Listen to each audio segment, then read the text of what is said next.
यूं तो बिहार में चुनाव चल रहे हैं, लेकिन चुनाव के मद्देनजर कल की तारीख में एक बड़ी खबर आई और आज की तारीख में उस खबर को हर अखबार की सुर्खी बन जाना चाहिए था, लेकिन महज एक अखबार के भीतर वो अंदर के खाने में छप सकी। जरा सोचिए, सत्ताधारी दल यानी कि प्रधानमंत्री मोदी और नीतीश कुमार वो खुलेआम 1,000 करोड़ की रिश्वत वोटों के लिए बांटते हुए नजर आए।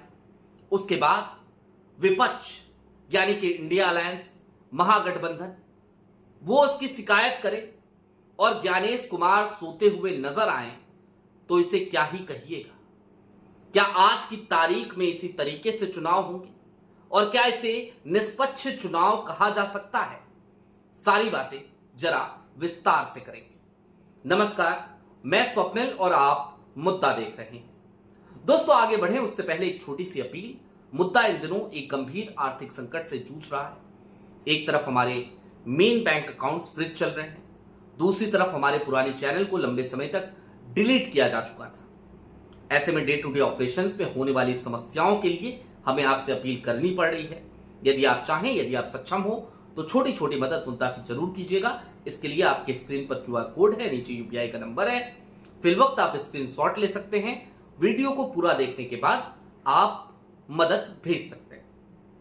आगे बढ़ते हैं और सबसे पहले आज की तारीख में मैं आपको कुछ चीजें दिखाना चाहता हूं। आपकी स्क्रीन पर मसलन एक खबर है नव भारत की। यह कल की तारीख में पब्लिश हुई खबर है। मुख्यमंत्री महिला रोजगार योजना, क्या अब तक खाते में नहीं आए 10,000? आज छठी किस्त ट्रांसफर होगी। 31 अक्टूबर 2025 यानी कल की तारीख में पब्लिश हुई थी यह खबर, शुक्रवार का दिन। और कल ही की तारीख में वो रकम भी ट्रांसफर कर दी गई। 10 लाख महिलाओं के खाते में भेजे गए 10-10 हजार। ये कल की तारीख की जो आपको नवभारत की खबर दिखाई, उसका एक्सटेंशन देखिए, आपकी स्क्रीन पर है। एक अखबार में ये छपा, हिंदुस्तान में, और ये कटिंग ये बताती है कि मुख्यमंत्री महिला रोजगार योजना के तहत राज्य की 10 लाख महिलाओं के बैंक खातों में शुक्रवार को 10-10 हजार रुपए भेजे गए। अब तक 1,51,00,000 महिलाओं के खाते में ये राशि भेजी जा चुकी है। जीविका के पदाधिकारी ने बताया कि जिन महिलाओं के आवेदन 6 सितंबर के पहले प्राप्त हो गए थे, उन्हीं में से 10 लाख महिलाओं के खाते में राशि भेजी गई। अब ये जीविका पदाधिकारी ने जो बताया, ये क्यों मायने रखता है? उसने कहा 6 सितंबर की तारीख से पहले जिनके आवेदन आ गए थे, हमने उनको भेज दिया। सवाल यहां पर इसका नहीं है कि आवेदन कब आया था। सवाल यह है कि आपने रकम भेजी कब और भेजी क्यों।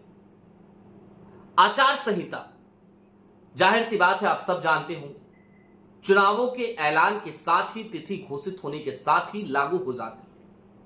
उसके बावजूद यदि रकम भेजी जा रही है, यदि बेनिफिट पहुंचाया जा रहा है, तो क्या इसे लेवल प्लेइंग फील्ड कहा जाएगा? अच्छा, हमने कहा था ज्ञानेश कुमार सोते हुए नजर आए। क्यों कहा था? आपकी स्क्रीन पर एक चिट्ठी अब मैं लेके आ रहा हूं।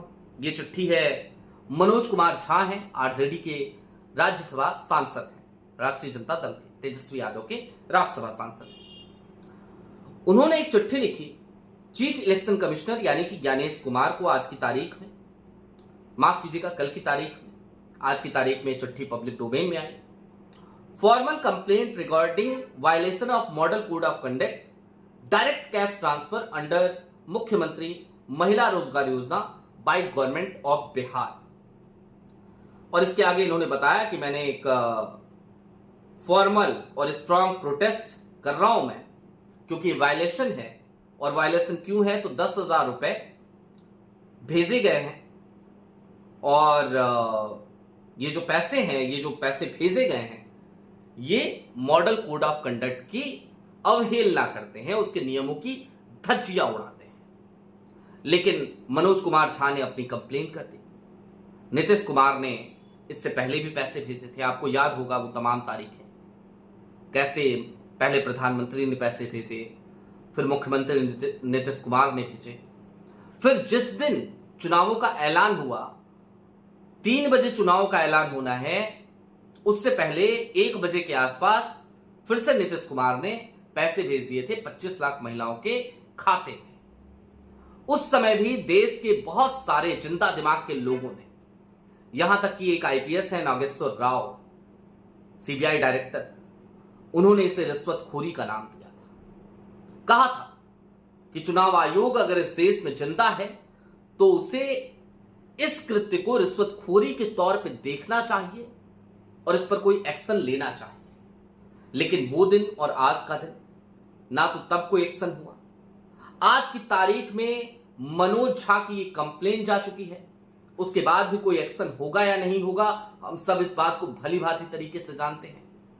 और समझने की जरूरत अब इससे आगे कुछ बातों को और है। दोस्तों, लोकतंत्र है ना, ये डेमोक्रेसी है ना।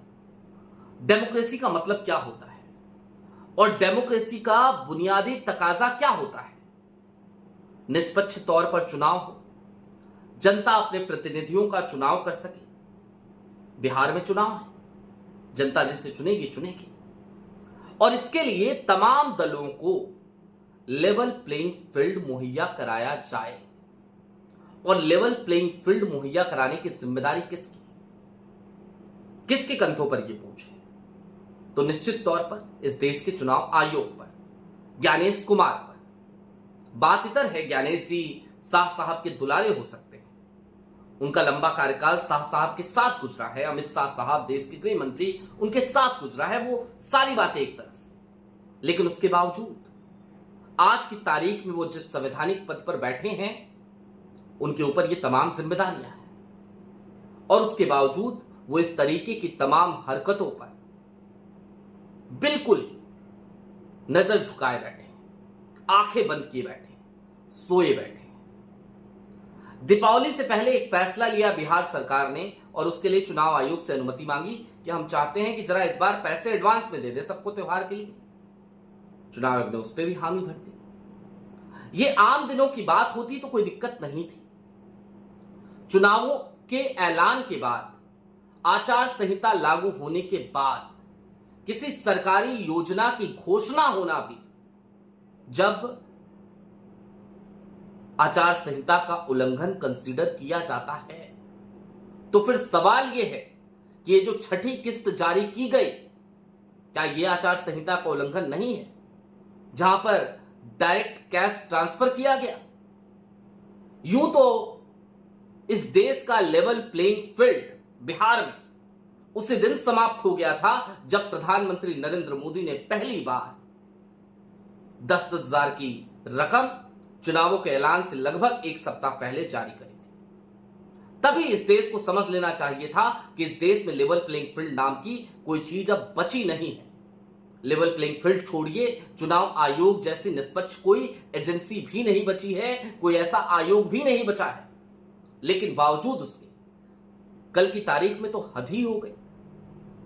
और इसके बावजूद विपक्ष क्या करेगा? शिकायतें करेगा, लेटर लिखेगा, चिट्ठियां लिखेगा और ज्ञानेश कुमार इन तमाम चिट्ठियों को लेंगे, इनको बहुत सरसरी निगाह से पढ़ेंगे, फिर उस चिट्ठी को उठाएंगे, ऐसे फोल्ड करेंगे, ऐसे और फोल्ड करके डस्टबिन के डब्बे में डाल देंगे, फेंक देंगे कूड़ेदान में। क्योंकि इससे ज्यादा विपक्ष की चिट्ठियों की कोई अहमियत, ऐसा लगता है आज की तारीख में ज्ञानेश कुमार की नजर में कोई बची हुई नहीं।